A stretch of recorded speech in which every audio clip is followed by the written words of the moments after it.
Assalamualaikum warahmatullahi wabarakatuh. Pada kesempatan kali ini saya akan memberikan tutorial pendaftaran calon siswa di portal aplikasi PPDB SMK Negeri Jateng. Beberapa hal yang perlu dipersiapkan yaitu pertama perangkat bisa berupa HP ataupun laptop, kemudian koneksi internet dan aplikasi browser. Aplikasi browser itu sendiri contohnya adalah Google Chrome, Mozilla Firefox, Opera Mini dan lain sebagainya. Silakan dibuka browser masing-masing, kemudian diketikkan alamat yaitu ppdb.smknjateng.schid. Lalu tekan enter. Alamat tersebut akan mengarahkan kalian ke halaman utama dari aplikasi PPDB SMK Negeri Jateng. Tampilannya akan seperti ini untuk yang HP. Di bagian atas ada logo dari pemerintah Provinsi Jawa Tengah, Dinas Pendidikan dan Kebudayaan, dan opsi menu. Opsi menu itu sendiri diantaranya ada penggunaan dan pedoman yang berisi petunjuk teknis PPDB tahun 2022-2023, informasi penting seputar pendaftaran, pertanyaan yang sering diajukan seputar pendaftaran, dan video tutorial pendaftaran yaitu video ini. Kemudian ada menu pengumuman. Di sini masih kosong, namun pada menu ini akan digunakan untuk menyampaikan informasi hasil seleksi pertama, kedua, dan ketiga hingga teman-teman semua dinyatakan diterima di SMK Negeri Jateng. Baik, apa yang perlu diperhatikan? Pertama, pahami cara registrasi. Kemudian melakukan registrasi pada menu daftar atau masuk dan lengkapi persyaratan. Baik, kita selanjutnya akan mencoba mendaftar sebagai calon siswa. Silakan dibuka menu lalu pilih opsi daftar atau masuk. Ketika diklik akan otomatis menuju halaman masuk. Karena kita akan membuat akun, maka kita klik daftar di sini. Ada beberapa form yang perlu diisi. Pertama yaitu silakan isi nama lengkap. Nama lengkap saya Maulana Muhammad. Kemudian NISN siswa. NISN siswa ini pastikan NISN yang benar dengan digit minimal ada 10 angka.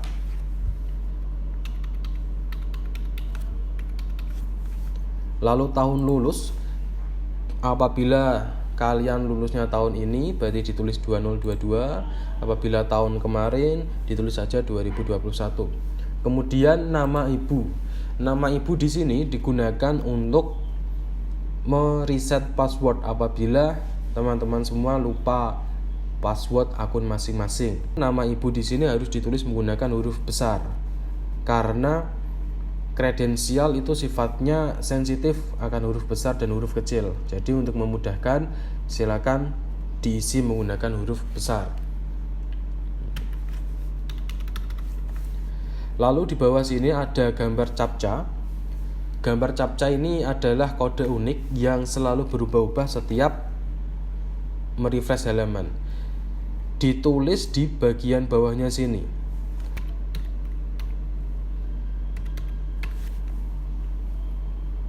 Lalu klik daftar.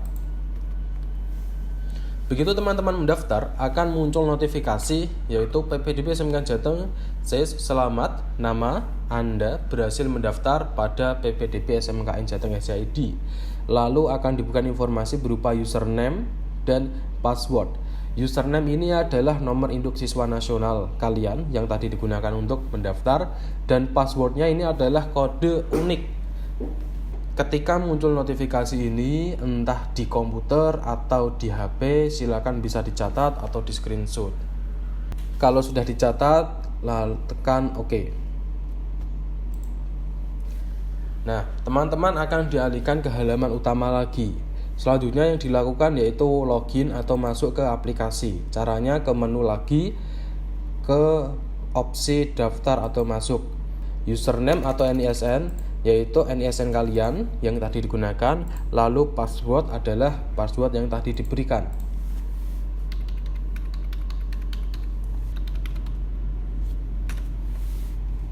Dan di bawahnya ada captcha juga. Lalu klik masuk. Nah, begitu masuk, teman-teman akan diarahkan ke halaman dashboard dari aplikasi. Pertama, saya kenalkan dulu dari segi tampilan. Di bagian atas ini ada namanya header, yang mana di sebelah kiri ada menu. Teman-teman bisa klik di sini untuk memunculkan menu. Ada beberapa menu dan klik lagi untuk menutupnya. Lalu di bagian kanan ini ada menu untuk keluar. Silakan teman-teman baca secara rinci himbauan kepada calon siswa. Seluruh proses pendaftaran di SMK Negeri Jateng itu gratis. Hati-hati terhadap segala bentuk penipuan, dan yang penting data atau informasi yang kalian inputkan itu hanya bisa dilakukan satu kali. Jadi diperhatikan baik-baik, karena begitu sudah disubmit, kalian tidak akan bisa melakukan submit lagi. Kemudian di bawahnya ini ada format dari beberapa persyaratan, ada petunjuk teknis, ada format keterangan nilai, ada format persetujuan orang tua, dan format surat fakta integritas. Sekarang kita buka menu. Di sini ada beberapa opsi. Beranda yaitu halaman ini tadi, selamat datang. Lalu di bawahnya ada pengumuman. Ketika diklik akan membuka informasi terbaru atau pengumuman dari proses PPDB SMK Negeri Jateng. Dan ini ada kontak person helpdesk PPDB.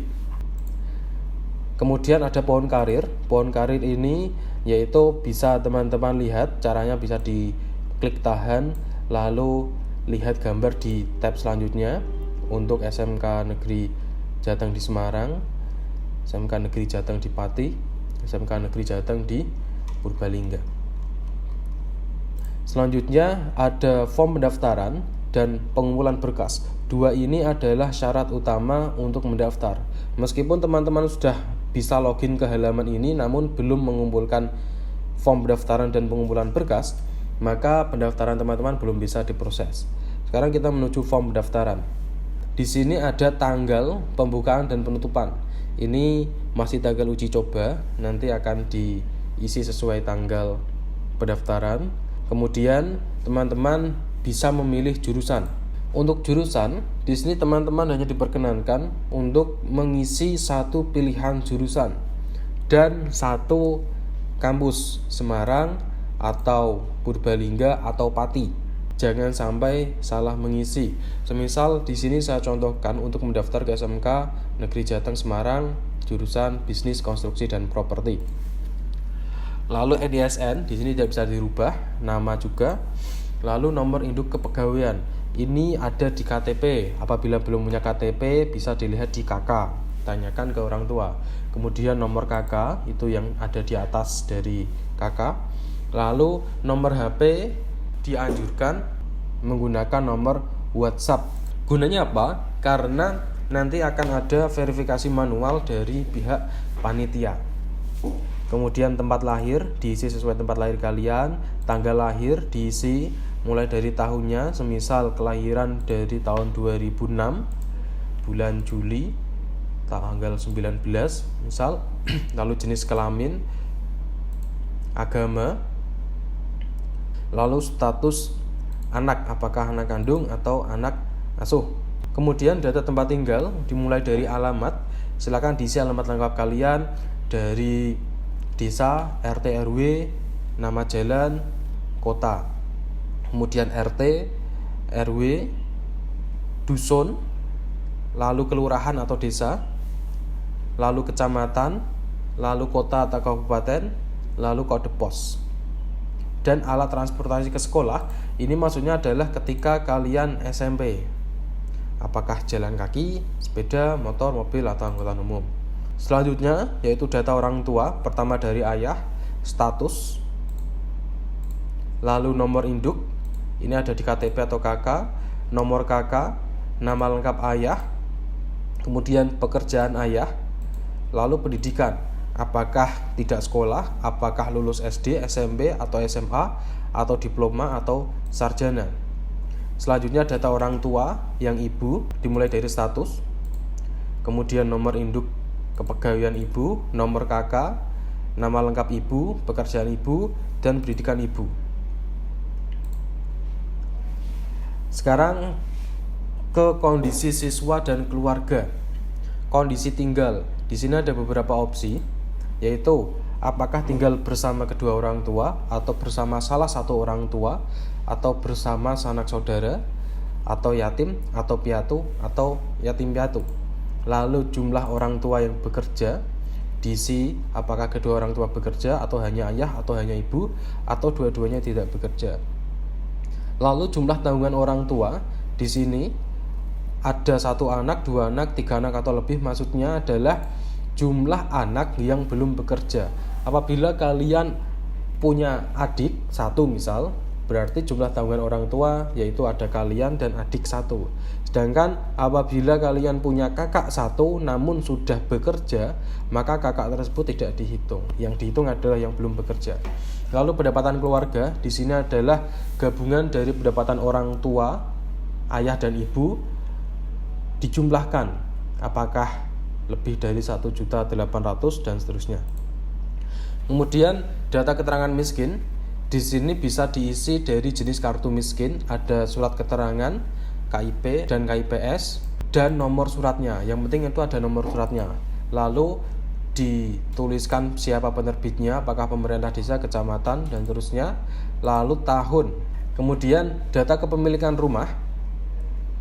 Ini tanyakan ke orang tua, apakah tanah dan bangunan milik sendiri atau tanah warisan, bangunan milik sendiri, tanah dan bangunan warisan, atau menumpang keluarga atau saudara, rumah tinggal, kontrak atau kos. Selanjutnya luas tanah, tanyakan ke orang tua, luas bangunan juga, nominal pembayaran PBB, pajak bumi dan bangunan, dituliskan nominal angka atau harga.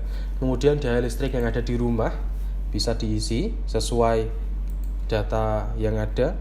Kemudian pemakaian listrik untuk 1 bulan, apakah lebih dari 200.000 atau kurang dari 50.000, silakan diisi disesuaikan dengan keadaan di rumah masing-masing. Kemudian kondisi lantai rumah, apakah keramik, tegel atau tanah, silakan diisi. Kemudian kondisi dinding rumah, ada batu bata, kayu atau bambu, silakan diisi sesuai kondisi rumah masing-masing. Kemudian data sekolah. Status sekolah, apakah negeri atau swasta. Kemudian nama sekolah, tuliskan nama SMP atau MTS-nya. Lalu nama kepala sekolah atau nama guru BK, nomor kepala sekolah atau nomor guru BK. Selanjutnya, akreditasi sekolah. Tanyakan ke guru kalian akreditasinya apa. Lalu tahun kelulusan, diisi kalian lulus tahun berapa. Selanjutnya data akademik. Di sini dimulai dari nilai rata-rata bahasa Indonesia semester 1 sampai 5. Lalu diisi nilai. Maksudnya nilai rata-rata bahasa Indonesia semester 1 sampai semester 5. Semester 1 itu adalah semester ganjil dari tahun pertama atau kelas 1. Semester 2 yaitu semester genap kelas 1. Semester 3 itu semester ganjil kelas 2. Semester 4 itu semester genap kelas 2. Dan semester 5 yaitu semester ganjil kelas 3. Semua nilai bahasa Indonesia kalian di semester itu dijumlah lalu dibagi 5 atau diambil rata-ratanya dan diisikan ke sini. Begitu pula untuk KKM. Kalau ini yang atas adalah nilai kalian, sedangkan yang bawah KKM adalah KKM. Semisal ketika kelas 1 KKM-nya 75, kelas 2 KKM-nya 76. Nah, itu di rata-rata. Selanjutnya di bahasa Inggris juga sama, di matematika juga sama, dan IPA juga sama. Selanjutnya ada data prestasi. Ini tidak wajib, namun apabila kalian punya prestasi silakan dilampirkan. Teman-teman bisa mengisi sampai 5 prestasi. Cara mengisinya, pertama isi dari kategori lomba, apakah bergu atau individu.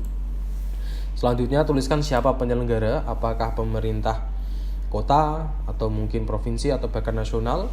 Kemudian nama lombanya apa dan juara berapa. Yang diakui untuk formulir kali ini hanya juara 1, 2, dan 3. Untuk harapan tidak bisa. Kemudian tingkat lomba, apakah tingkat kabupaten, provinsi, nasional, atau bahkan internasional. Lalu prestasi 2, 3, 4, 5 sama. Apabila teman-teman sudah mengisi semua data tersebut, di bagian bawah bisa diklik simpan. Setelah disimpan, di atas akan muncul notifikasi kalau pengisian telah berhasil. Di bagian sini akan muncul notifikasi pengisian telah berhasil. Selanjutnya yaitu pengisian berkas. Di sini harap baca aturan ukuran file dan format file ketika memilih file yang akan diupload. Di sini untuk berkas, cara menguploadnya yaitu pilih berkas yang akan diupload, lalu pilih filenya.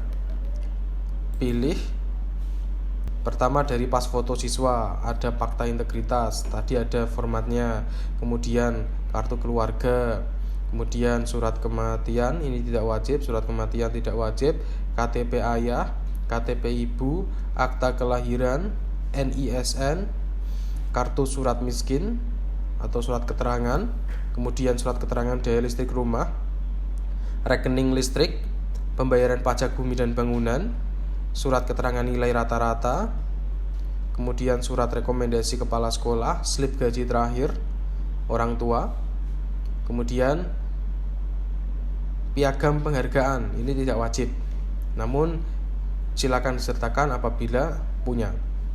Lalu ada foto tempat tinggal tampak depan, foto depan rumah, kemudian ada foto tampak samping kiri, foto tampak samping kanan, foto tampak belakang, foto ruang utama, foto dapur di rumah kalian, kemudian foto kamar mandi, kemudian foto kamar tidur, dan terakhir surat pernyataan siap di asrama. Nah, diperhatikan ukuran dan jenis filenya. Semisal foto itu formatnya JPEG, jadi yang bisa diupload hanya format JPEG dengan ukuran maksimal 1 MB, sifatnya wajib.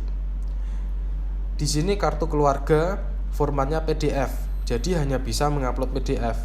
Namun apabila tidak ada format PDF, teman-teman bisa mengubah foto menjadi PDF secara online. Caranya kakaknya difoto menggunakan HP, pastikan fotonya terlihat jelas, lalu buka di internet, cari saja gambar ke PDF.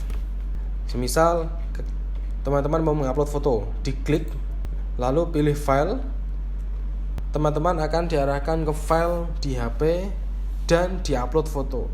Jangan sampai salah upload, karena apabila semisal pas foto mau mengupload pas foto, namun ternyata yang diupload itu foto bukan foto kalian sendiri, atau mungkin salah ngeklik foto, itu tidak bisa dihapus.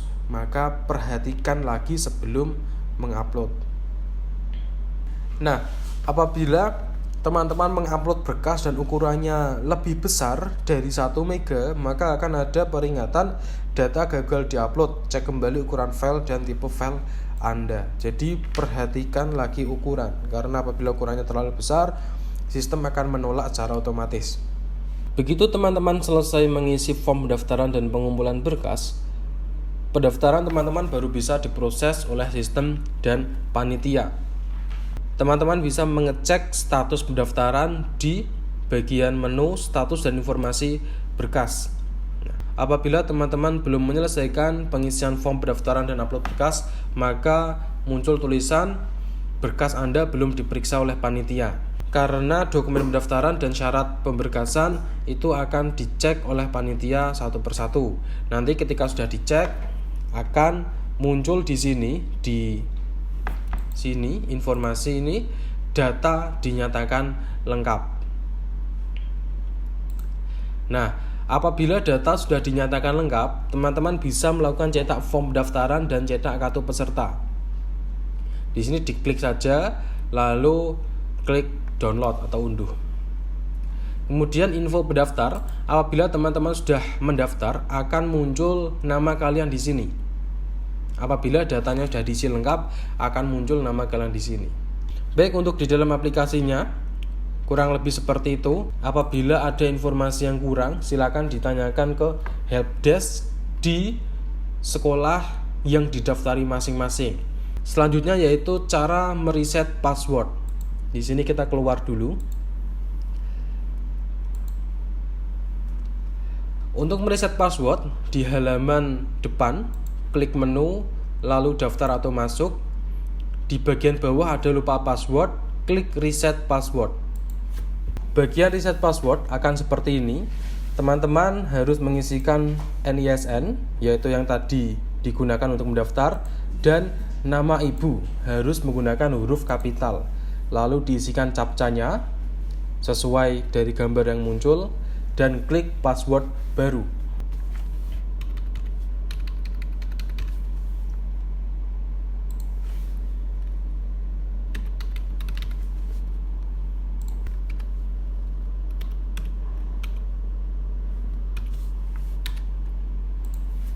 Nah, akan muncul password baru untuk teman-teman, yaitu kombinasi unik antara huruf dan angka. Jadi nanti ketika login menggunakan password yang baru. Kurang lebih itu tutorial untuk pendaftaran di aplikasi PPDB online SMK Negeri Jateng. Apabila ada hal yang sekiranya masih bingung atau kurang paham, silakan ditanyakan ke helpdesk dari kampus SMK Negeri Jateng yang didaftari masing-masing. Semoga teman-teman bisa melakukan pendaftaran dengan lancar, tidak ada kendala, dan semoga diterima menjadi siswa SMK Negeri Jateng, baik di Semarang, Purbalingga, atau di Pati. Sekian tutorial kali ini. Terima kasih. Assalamualaikum warahmatullahi wabarakatuh.